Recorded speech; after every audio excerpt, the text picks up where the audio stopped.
All right, welcome to Witchpolice Radio. I'm here with someone who has been on the podcast, but it's been a long time. I mean, I think the last time you were on would have been like 2014 or 15, maybe it's the latest. And obviously, a lot has happened just in everyone's lives in the world, and your music career and everything since then. So I think that the best way to just get this started, if you want to introduce yourself and give a bit of background about what it is you do as a musician, and then we can kind of try to fill in some gaps of what you've been up to in recent years. Sure, yeah. I'm Matt Foster, and yeah, what do I do in music? I guess uh,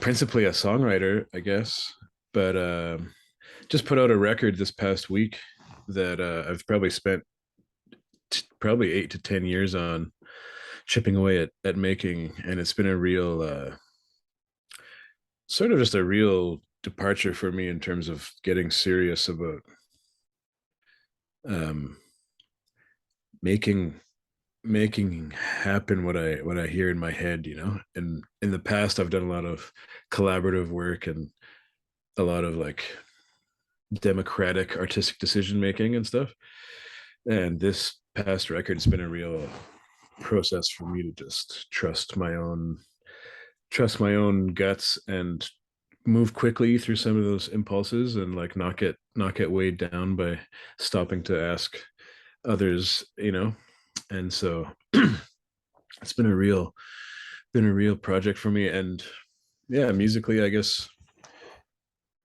I wouldn't know how to say it. I make music that I don't hear elsewhere because I want to hear it, and I don't hear anybody else doing it. So I feel like if I want it to be there, I better make it. You need to DIY it, yeah, for sure, for sure. Yeah. And I think like what you said about having collaborated with other people before, I think a lot of people would recognize you as being one third of the Crooked Brothers, and it seems like all three of you guys sort of just that band did whatever it did, and then there's Hmm. just kind of a pause. And I know Jesse released a full length a few years ago, and now you're doing this, but it seems like there was kind of a quiet from all three of you for a little bit. And was that a deliberate thing to sort of reset what you're doing, or was it just life getting in the way? It was very deliberate. I don't know to the degree that everybody wanted it, or whatever. Might have varied between us, but I know for myself, like we were on the road, we were road dogs, Yeah, and that was how we knew how to do music. And so we would put out a record, put on a big party show in our hometown, and then just fill the trunk of the car with records and start driving and incessantly go go go. yeah. And when we first started, it was very much just a labor of love. And like you didn't even real like we weren't even asking to get paid half the time until it got to the point where we were like, oh, we're doing this so often and so frequently that like I'm becoming otherwise unemployable, you know and like had to learn how, like we always approached music like a bit of like, I think, in a pipe dream, in the way of thinking you could maybe excuse yourself from capitalism Yeah, or whatever. See it as some kind of, in our youthful eyes, like see it as some kind of way out of all the things you see as a problem. well, it's the dream, uh right? Doing something creative and being able to go out on your own and do it without having to kind of punch into to everything that everyone else is stuck doing. yeah, totally. Yeah, it was a very punk rock operation, like a very Henry Rollins, just get in the van Yeah, attitude. And it really worked. Like we built the thing up and we would tour in the world all the time, and eventually learning to ask to get paid enough that I didn't have to come home and you know get a get a day job, because I would have 2.5 weeks in November to work, and I would have a week in December, and I'll be back in February, kind of thing. And like find the boss who wants to hire you when yeah, your availability is like that, right? yeah, for sure. So anyways, we were touring like crazy, and it just got to the point where I felt like I was really craving a creative space where we weren't constantly mobile, Yeah, because it just, the writing and what I wanted to make and the way that I wanted to pour myself into the creative aspect, it just seemed impossible the way that we'd gotten this things on the track on its own tracks. It was really working. We were doing so good, but there was like this nagging itch in me being like, I'm not sure I'm not ready to make that next record. You know, I'm not sure I'm ready to make that next record because I haven't sat with these songs. I haven't like combed through my lyrics and like, I don't know, just let them gestate in a way that they need to, you know. So I really desired some time off, and we kind of pictured a year off after one of our big European tours, and then a year off turned into two, and then it just kind of was like, oh, I think we're putting this to bed, you know. Yeah, yeah, And it was not heartbreaking.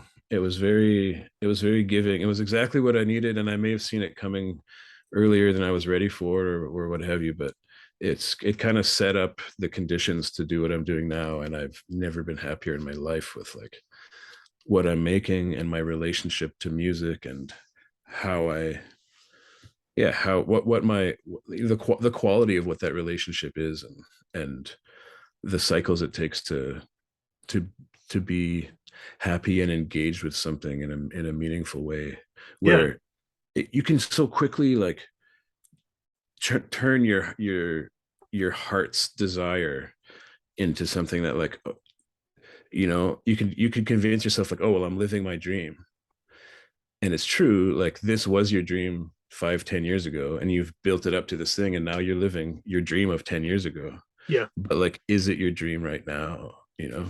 Well, yeah, that changes. No matter what. I mean, the older you get, and the more your life changes, that dream's going to be something different. It morphs, and yeah, for sure, for sure. Mm-hmm. And you mentioned songwriting a few times, and I definitely want to talk to you about that. But one thing that kind of struck me on first listening to the new record, after Mm. having mainly heard you on the Crooked Brothers records, is that I feel, and correct me if I'm wrong, but I get the impression that you are doing a lot more variety with your voice in terms of the actual vocals. I mean, I think you, not that you didn't on the Cricket Brothers stuff, but it feels like there's a lot more.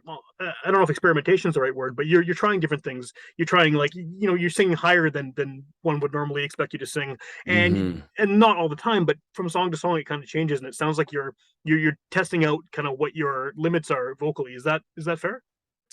Yeah, I think um there's some intentional departure from like what I had done. Like in the Crooked Brothers, there was some pretty like growly, Yeah, heavy duty, like I would say like one of the power cards that we could play as a band back then was that I could get on the mic and song one, like grab everybody's attention. sure. Um, and I felt like when I was embarking on this new journey and thinking about the sonics and the production and just the approach, I was like what would happen if I looked at all the things that I have in my toolbox as like these power cards that I can play, and I know they work. I've been running around the world doing this certain things. What if I just put them aside Yeah, and know I can return to this, but like just get curious about like what else is there and where are my blind spots and where are my weak spots as a performer and a producer and what have you. And I got really curious about like what is it that like you can watch a singular performer on the stage, like just a person and their guitar, uh and they can hold an entire room, like yeah, hold their attention. And so I just kind of started studying that power a little bit and trying to wrap my head around like what is it that's like able to, like, why aren't all these people bored with this right. quiet, Yeah, you yeah. know? Well, because it's a different kind of power, right? It's not power in terms of just like hitting them over the head with something. It's something a lot more subtle. Mm-hmm. Exactly, a subtlety. And like, yeah, instead of like reaching out and grabbing everyone's attention and forcing them to listen, I've been experimenting more with like um just being secure in my own making, um and the and also using intrigue and certain elements of sounds that are maybe just unfamiliar enough that like it kind of turns your ear a little bit, and you're like, what is that, you know? And to, yeah, cultivate more of a feeling of like, you're drawing people in, you know, Yeah. they, and have them come to you and not project a need for the audience, but like a welcome, you know. And it's like, I'm over here doing this, and it could be quite quiet, it could be quite um imperceptible almost, or subtle, like you're saying, but have there be some element of uh that has like a compelling nature to it.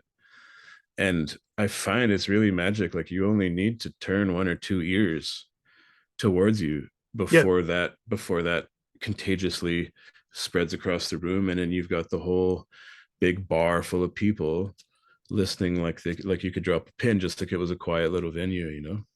And taking those notions and then expanding them into the record, and not just the live show, but yeah, really like leaning into that idea of not not being a needy presence, not Okay. needing your attention, you know, just like knowing securely this is what I want to say and how I want to say it, and letting it just draw in the focus of others, you know. Do you think that that kind of in turn generates more close listening to what you're actually saying because people are seeing that you're there and you're doing what you're doing and you're not clearly not needing that kind of attention? Like, do you think people are more tuned into, okay, I need to listen to what these lyrics are rather than, bobbing their head to it or whatever? Yeah, right. I mean, yeah, it's almost not for me to say, I think, but Sure, yeah, yeah, it's out of your hands, right? At that point, yeah. yeah, yeah, but I do center lyrics, like I do center the words, and always have. That's always been my entry point into music. Like, of my favorite singers, the reason I love music are people that like have no voice that you could speak of, Yeah, but they're still drawn to get up there and put their mouth on that microphone and say what they're saying with conviction and feeling. And often it's the people that sound the worst, yeah, yeah, for sure. technically, that are saying the most, you know. Yeah, because there's something about it that's compelling, regardless of how, yeah, out of tune or off key or whatever. Yeah, there's that Mm-hmm. honesty and genuineness that comes through. Yeah, and that's always been the heart of music to me, or at least it's how I found music, you know.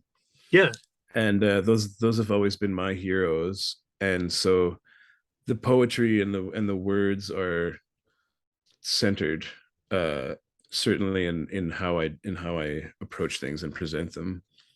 But I also think there's enough there that, like, it's not just the lyrics, you know. sure, of course, yeah, So yeah, I think people listen to music any number of ways. I have some great friends that a record will come out and we're both gushing over like Fiverr's new record or something, and I'm I'm going on about their lyrics, and then my friend is like embarrassed and is like, oh, I didn't even we're both talking about how much we love the song, yeah. and It then just hits and you then differently, right? Depending on who it is. yeah, Yeah, yeah, exactly. And they're like, oh, I don't even think I realized what it was about, you know.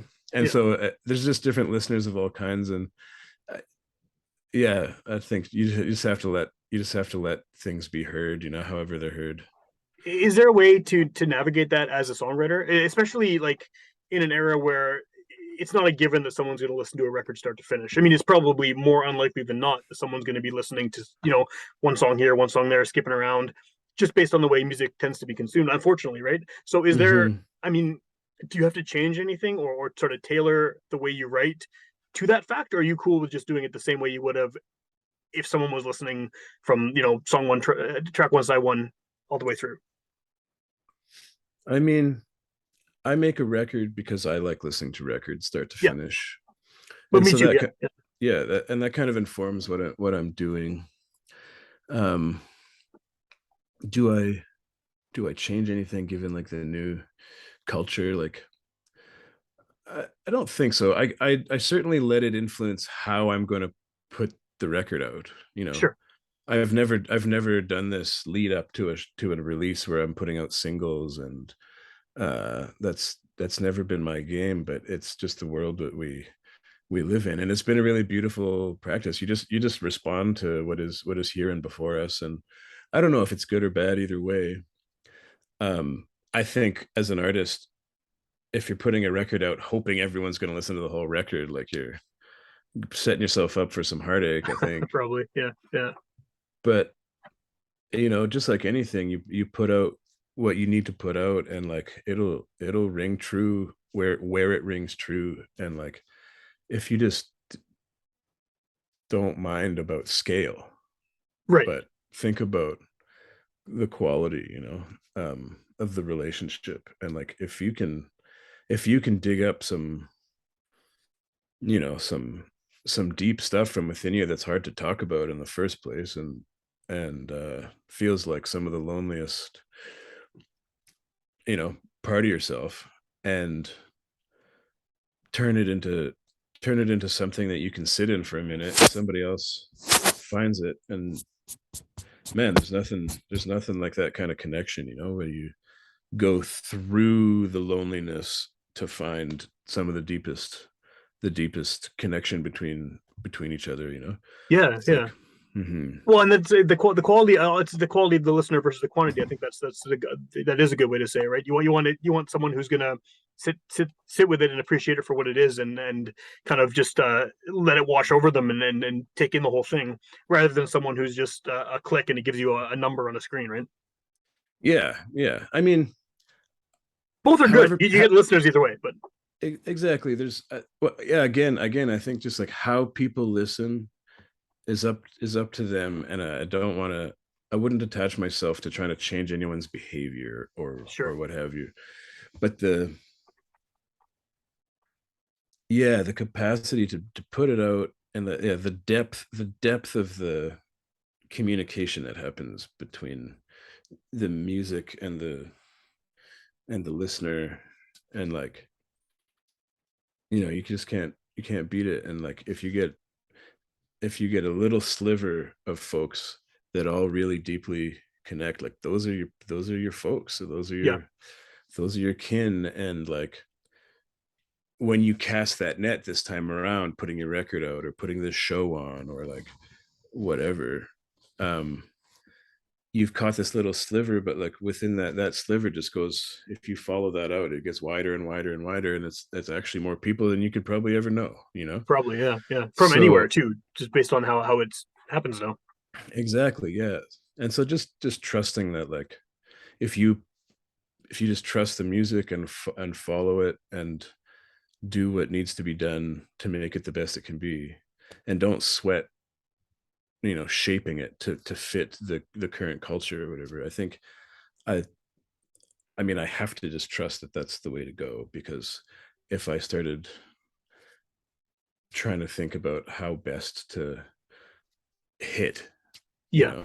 I think you'd sink to the you'd sink to the bottom fast. I don't. I think, it's just not how I. It's not how I can conceive of doing it. But Well, I think that might suck some of the life out of it too, right? If you're so focused on hitting these specific demographics and all of that, all the statistics around it with streaming and stuff, I think that kind of kills a lot of the organicness of the project too, because you're so focused on this marketing thing rather than just the creative side.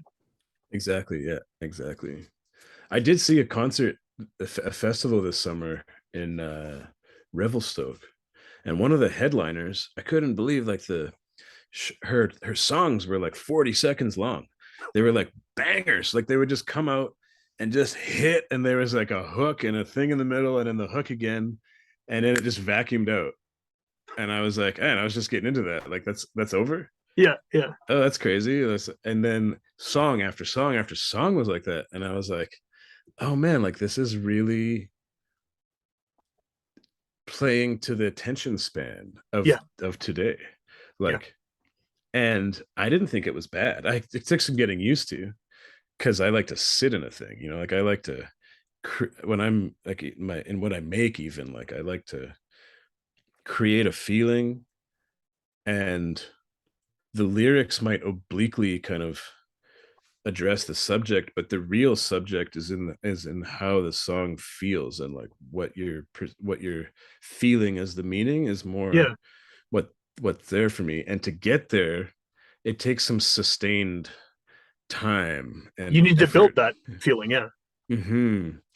and and persist, it's like some of it on this record especially is about like presenting some pretty serious like discomfort or awfulness, and presenting it almost as a continual element from start to finish that on its own you couldn't stand to listen to or to deal with, Yeah. and Yeah. in the same way that we have these parts of ourselves that are like they're hard to even name or like talk about, or like you get kind of squirmy when you have to, when you turn inwards towards some of that stuff, and so the intention there is to like, yeah, just like bring it up to the surface, the awfulness, and sustain it, and then create a space around it, either with other musical elements that sort of counter it and balance it, or maybe just with like a steady comfortable beat, or some element that is like some musical element that like keeps you grooving or just in it, Yeah. enough that by the end of the song you've managed to really sit through this crescendo of awfulness or whatever, uh, and maybe not like it even, like Right. the song might end and you'd be like, I don't know if I like that, but the point is like you made it through, like, and the experience I think is important. Yeah. um yeah. Well, once you Yeah. made it through, the fact that you've sat through it all, especially in this age of shorter attention spans, like even if you don't like it, it has had an impact on you, right? I mean, you can listen to something that at the end you're just kind of like, oh, what do I do with this? But it's had some kind of an effect on you, and that's what you want music to do, is to give you some kind of feeling, Hmm. whether it's happy, sad, confused, whatever that might be, right? It's supposed Yeah. to give you some kind of vibe from it, and yeah, if you sit through it, you're gonna get it. Hmm. So at this point, how did people get the record? I mean, I was looking at your Bandcamp today, which is where I was listening to it, but Yeah. and you got physical copies coming out, but not for a while, right? Is that just due to the whole Yeah, bullshit just the with global vinyl the pressing and global everything? the global backlog of vital pressing for sure. Some of it's on me just because I was pursuing some label relationships for a while there and just holding off on like, do I press this myself or do I wait to have the Yeah, relationship?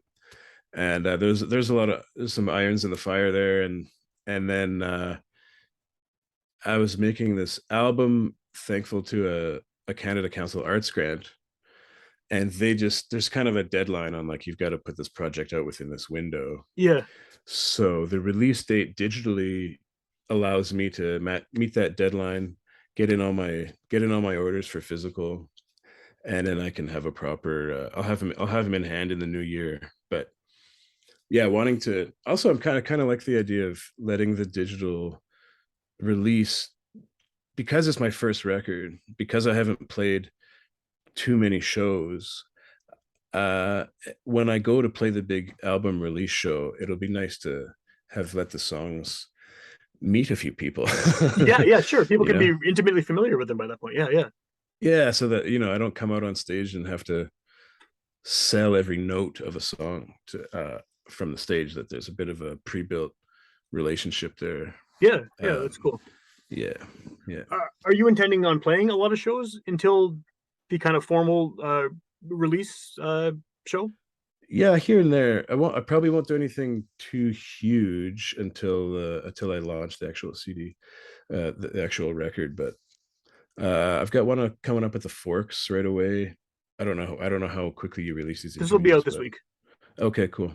So yeah, November 10th, I'm doing a little like free show at the EQ3 Lounge at the Forks. Okay, wait. I saw some ads for these shows that the Forks are doing. What is that? What is the EQ3 Lounge at the Forks? I mean, I know the Forks, but I don't know what that actually is. I saw there's a list of artists playing at these things, and I don't know where that is in the Forks.